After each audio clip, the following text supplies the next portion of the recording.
Friends, thank you for watching my channel. I just want to remind you, if you need wallpaper, go to www.wallpaperboulevard.com. Tell them Spencer sent you. In fact, if you use my hashtag, Spencer Colgan is wallpaper, they'll be sure to give you a 10% off at your checkout. No matter how much you order, they have a wide selection of wallpaper. Check it out. Hey, this is Spencer Colgan from Spencer Colgan is Wallpaper. And today, we're prepping a bathroom after wallpaper removal. We're going to paint it. A lot of you send me messages on YouTube. What do? I took down the wallpaper. How do I remove the glue? How do I make the wall smooth? Let me show you what we're looking at in terms of what was on the wall after the removal. You'll know right away that we took off a border as well. Let me show you.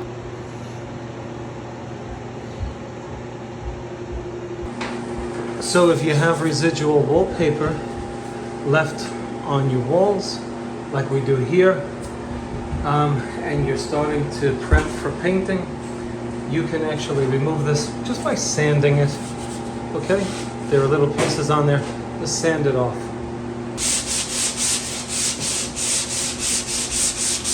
And you'll see that there's no need to pull that off. Now you might say, why not do the whole wall like this? Well, it would take you 3 days.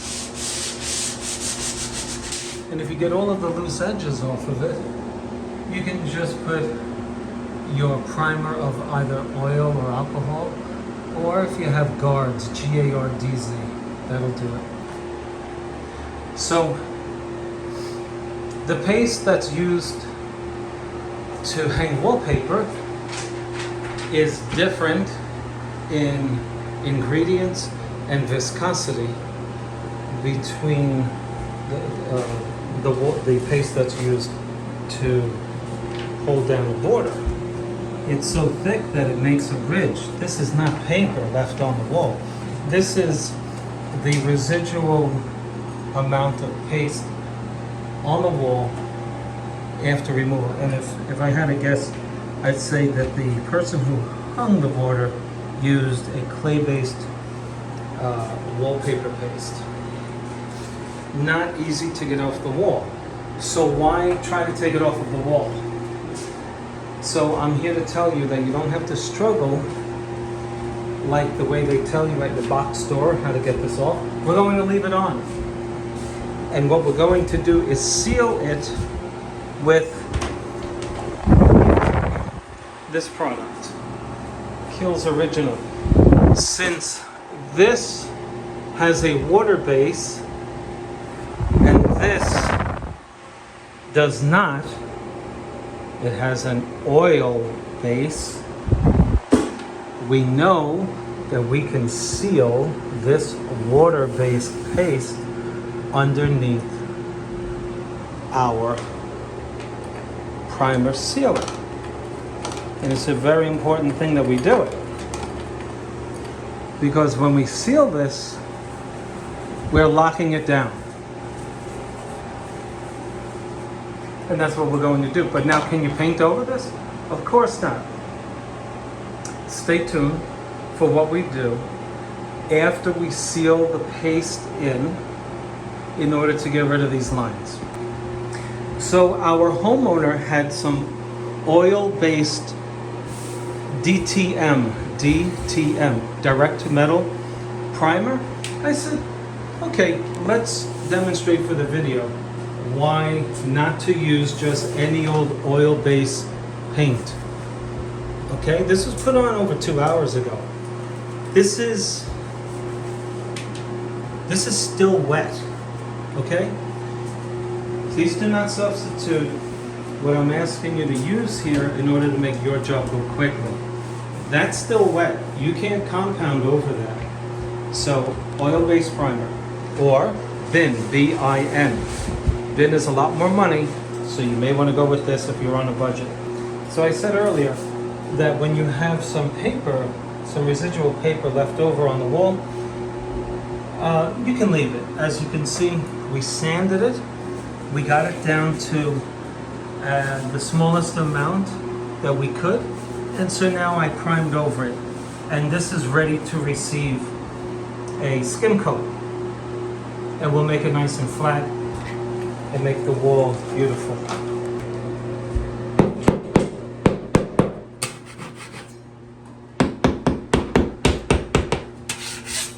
Get yourself a taping knife that has a quote-unquote hammer on the end. Don't go cheap and get one that doesn't have it. Okay, so now we're at the skim coat phase, or the patch phase. Our surface is primed, it's sealed with an oil-based sealant, Kills. And now remember I showed you earlier in the video this ridge here, right? So don't try to sand it off, don't scrape it off. Leave the paste, leave the ridge. It's easier to fill in than it is to remove in this type of work. So removing, it's a lot of mess. Plus it's very not practical. And so you're just gonna fill it in. And what you'll do is, I have a 10-inch blade here, which is brand new. That's why it's a little, I look like I'm new at this. I'm riding it on the ridge. Here's our ridge and above it, so that I'm filling in the space between the ridge and the space above it. What does that do? It eliminates the ridge. What you're doing essentially is filling in the space above and below the ridge, making it disappear. It's still there, but we're hiding it. We're burying it with compound.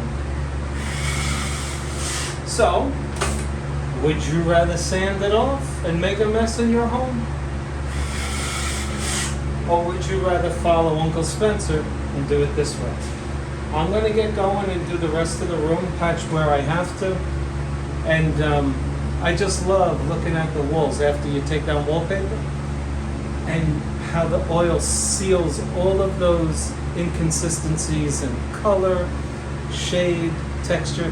It fills it all in, and then you tweak it with compound. Now, after I do this, I have to seal the compound. You can't just paint over this, okay? There are different base chemicals in joint compound and your paint. So now in order to paint over this, in order to avoid what we call hot spots, we have to seal our chemical joint compound. And we're gonna do that with the remainder of our Kills, the oil-based primer. Okay, I'll see you on the next frame. Now, we're almost done. We pull the wallpaper off. We sealed in the paste residue with oil-based primer. It's cheaper than bin shellac. It smells, but what can you do? Then, after sealing in the paste residue, we let it dry, because we had to put a thick coat of the our sealant on it. Now, what we did was, after we went over all of the areas that weren't, you see in the earlier part of the video, it's a little rough. Well, we compounded them. But now we're going to look over our work. Right now it looks perfect, right? It really does. It looks really good. Until you do the light test. And this is our light test. Hold your light up against the wall, like I'm doing here, and now test your work. And you'll see whether or not it's up to snuff. The last thing you want is a customer doing this to you. So for those of you who hang wallpaper, do this with your light so that you do a perfect job. So what I'm going to do after my first attempt is simply go over it again, just where those areas where I can see with the light. I'm not going to make pencil marks on it, because I've learned in the past that pencil marks are not that easy to cover when you when you paint them with a light color. So I'm just gonna patch this now quickly. You see, like right here, we patched here, and without the light, it looks gorgeous. But with the light, it reveals imperfections. So I have my work to do, and then I'm just going to sand it. I'm gonna reprime it with oil, then I'm going to paint it. There's nothing else left to it. You can do this too. Take your time. You'll save a lot of money. I'll see you on the next one. So, to recap again, we pulled the wallpaper down, then we had this glue residue. Many of you write into me, how do I remove it? Do I sand it? And I always suggest to you that you just scrape off any of those particles and cover it. Somebody wrote in and said, no way, I'm not doing that. You do it your way. This is Burger King. Just kidding. I cover it with paint, I seal it, and then I skim any rough parts. It eliminates a full step. If you think you're gonna clean wallpaper paste off of a wall and then paint, you're going to get spots. If you look close, spider cracks. You're never going to be able to remove 100% of it, okay? And the reason why is it's water-based. Once you paint over it, you're activating the water in the paste, it gets sticky and then it dries and it cracks the paint that you put on top of it. So you need to seal it. And Guards is one of the products that can seal it. G-A-R-D-Z, not cheap, or oil, that's cheap, but stinks, or alcohol-based shellac. Pick your poison. Now, I want to show you the applicators that we're using. We don't go cheap. If you use cheap applicators, you're going to get a bad job. Why go through all this trouble to get junk? You like to go out to eat, right? You like to have a nice glass of wine. If you just take that money and buy good tools, you'll be living with the effects for years. The average room doesn't get painted but every 5 years. So if you go cheap, you'll be living with that ugliness for 5 years or more. So these are the applicators that I'm using. I don't normally use Worcester, but I am today. Worcester Pro nylon brush. Okay, all paints and stains is universal. That's my 4-inch brush. You can see I don't let the paint go up to the barrel because when we clean it, we want to have it perfectly clean. Secondly, the applicators, I never use a 3/8 roller. I use a 5/8. The only problem is if you're new at painting, you might put too much paint on. But with a 3/8, you have to keep dipping. You're more apt to get an uneven application with a 3/8 because what new do-it-yourselfers tend to do is to press on a thin roller like a 3/8 when you could simply use 1/2 inch. I go with 1/2 inch and I get the good ones because they don't shed lint. If yours are shedding lint, if you can't afford the better rollers, I ask you to consider what you're spending your money on so that you do get a better roller. If not, put tape around the roller, then pull the tape off. You may as well get most of the fuzzies off of it. Okay, I have clear caulk here. My friends from the UK corrected me. It's not caulking, it's caulk. But anyway, in America we say caulking. This is clear. Now the reason why we're using clear is so that when you paint over your caulk, you don't want the white to make a white edge. So if you look what I'm doing here, I just push that in with my finger, and when I paint this, the edge of my paint, if it's black or purple paint, if you're using clear caulk as I am here, the edge will be translucent and will take on the color of your paint. If you use white caulk, you'll have purple or black paint or something dark, and the edge of your paint will be white. So you want to use clear. Okay? You want to smear it nicely. Okay? And seal the area around your windows or your trim. You want a nice job, so every few years these things vibrate, they move with the closing of doors. So you want to seal in where wood meets wall or crown meets ceiling. You want to give it a good seal. You want a perfect job. If you're looking to go quick, you're not going to get perfection, you'll just get good. Okay? So you want to be neat with this, you want to look close, because your finger can actually make what's called a snow plowing finish, which you don't want. Nice thing about this is it's latex. If you drip a little, just brush it and it comes out perfectly. Now, let me just show you this little thing. So one of my viewers commented recently, you're an amateur, you don't use a cut bucket. I have a cut bucket, but I don't have a camera person beyond this segment of the video, so I'm going to use the paint can. Okay? So, just come in close. I just want to show you, after you caulk, how quickly the progress passes when you use tape. Even if you weren't concerned about getting paint on the window or the whole straight line issue, tape makes it a heck of a lot easier because you can seal those cracks real nicely. I'm pulling it in one direction down, I go halfway, pull up, push again, pull up. You don't want to finish off like this in the middle.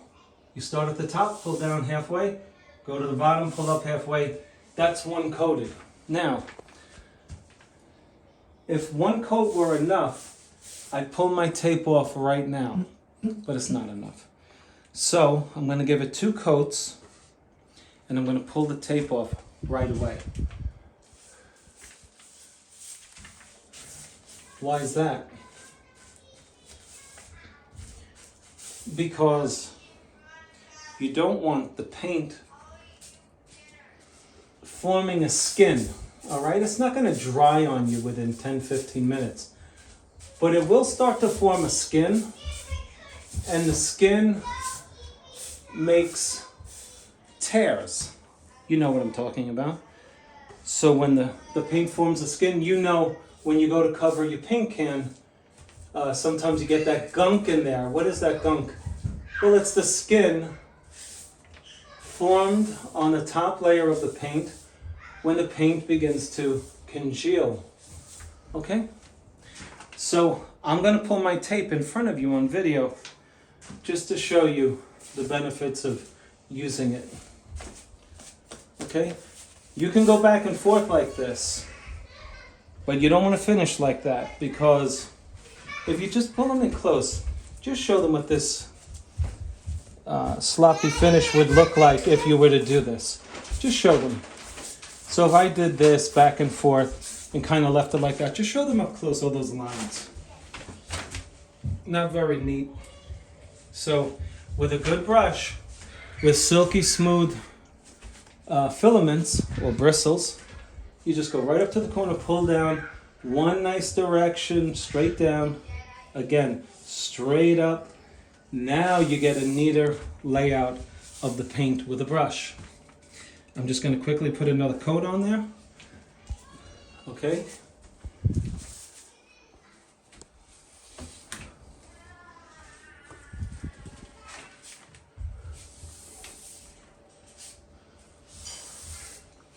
Okay, one more.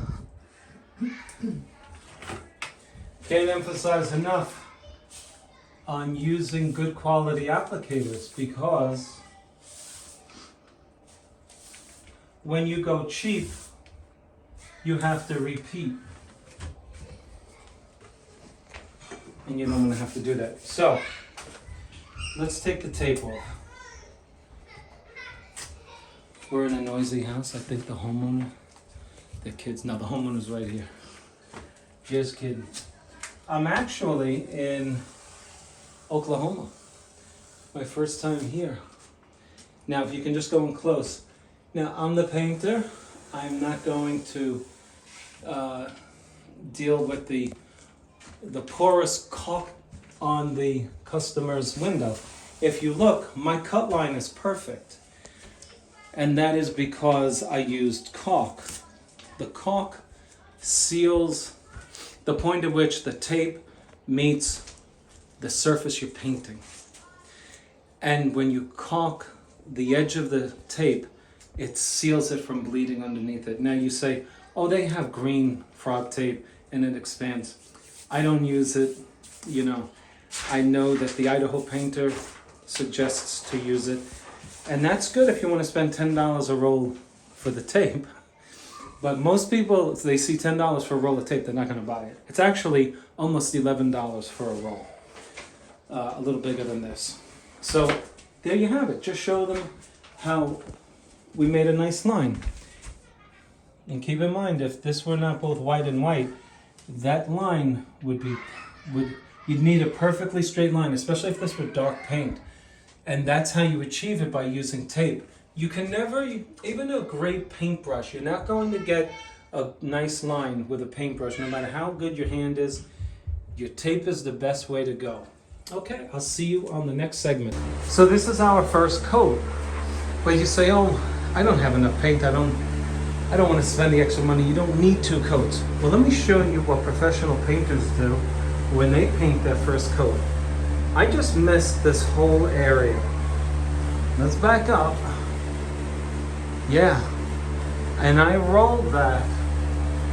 I rolled right over that. Okay? Where does that come from? Well, at that angle where I painted, maybe I wasn't pressing hard enough on the roller. Maybe I had just dipped the roller in again, but guess what? I missed it. And that is the reason why, one of the major reasons why we paint 2 coats. So please, don't think you can do this in 1 coat, because you can't do it in 1 coat. You can't. So you want to do it in 2. Even if you were really good at rolling, you'll see shading going on. And what is that? Well, if the substrate, that is the wall you're painting or the ceiling you're painting, if it isn't all universal in color, or maybe it was cleaned in one area, well, that all changes the surface over which you're painting. And 1 coat will look splotchy. And so that's one of the reasons we prime, right? But you know we already primed this. So I urge you to give it 2 coats. You say, oh, do I have to wait till it dries in between coats? With a semi, yes. Yes, you want to wait till this dries. Because this is forming a shine. And the second coat will interfere with the sheen of the first. So with a semi, I would let it dry first. With a matte finish, there's literally no reason to let it dry. You can go right over the first coat. But if you're confused, wait till it dries, give it a second coat when the first coat is dry.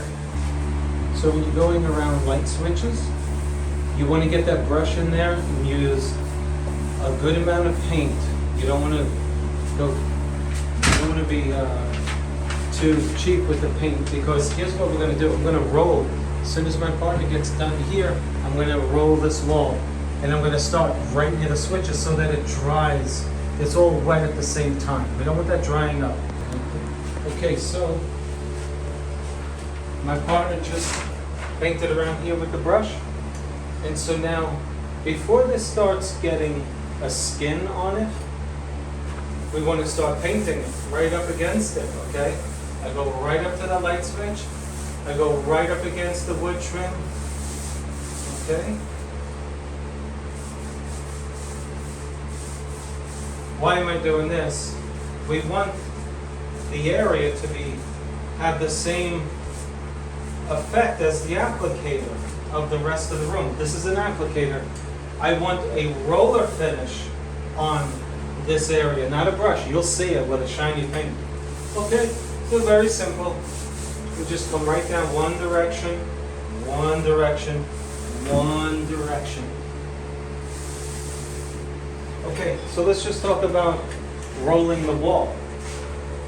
A lot of you want to do You don't want to pay a painter. If you want to roll yourself, you want to paint yourself, whatever. So I'm going to show you a couple of things about a roller that you may not know. This puts pressure on the applicator, this arm. There aren't two, so there's going to be more pressure on this side. And therefore you'll be able to make ridges with this side if you're not careful.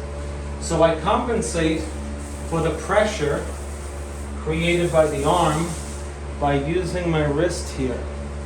I'm reducing the pressure on the right side of the roller by tweaking. You can't see it in the video, but I'm telling you what I'm doing. I'm slightly turning it to make up for the pressure, the disproportionate amount of pressure on the right side than on the left. So, if you didn't realize that, you might do this. Now just come and take a look at that closely. You'll see that the ridge is made from this. So now if we back up again with the camera, we'll simply show you how to do the wall right. I go up and down. I'm just getting the paint on the wall. You don't want to paint like this. You can put the paint on the wall like this. Up and down, a little sideways. But you want to finish it off like this. I would put it, start here, go up, roll straight down. Bend your body too, to keep the roller straight, meaning straight with the wall. So my roller column was here. I'm going to start right here. Halfway over it, all the way up, all the way down. No interruptions. I bend the body so that if I do this, look what happens to my roller. It starts going in that direction. All the way up, all the way down. Now if the cameraman comes in close, he's going to show you a seamless, almost 30-inch width paint application that doesn't have any lap marks in it because I put the same amount of pressure going up and down, and I also overlapped by 50%. So my first column is here, my second started here, and then my third started 50% over the second one, so on and so on. Keeping in mind the amount of pressure that you put on the roller. Now normally you don't start in the middle of a room. This is the first coat. I did it so that you can see better. The whole thing with rolling a wall, especially with a semi-gloss paint, is to keep the edge wet. Now if the cameraman comes over here, you'll see a differential in this area and this. Okay? The reason being is that we took a minute to instruct on the video. We took about a minute. And a minute is all you need to mess it up.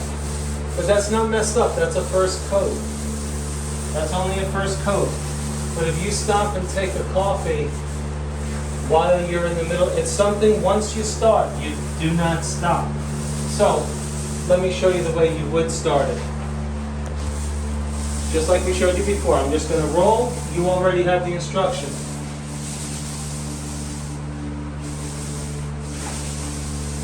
Notice that my roller is not stressed. What does that mean? It's not flat. I haven't crushed my roller fibers because when you do that, you're not getting any paint off of it because it's all crushed. All the paint has been purged out of the roller when you crush it. So, number one, dip it regularly. And secondly, when you need more paint, get more paint. It's that simple. You know when your roller's out. I used to be a cop, and don't hate me for that. You couldn't text and drive, right? Well, now I'm a painter. No texting and painting. Because once you take a break, you change the whole appearance of the wall. Okay?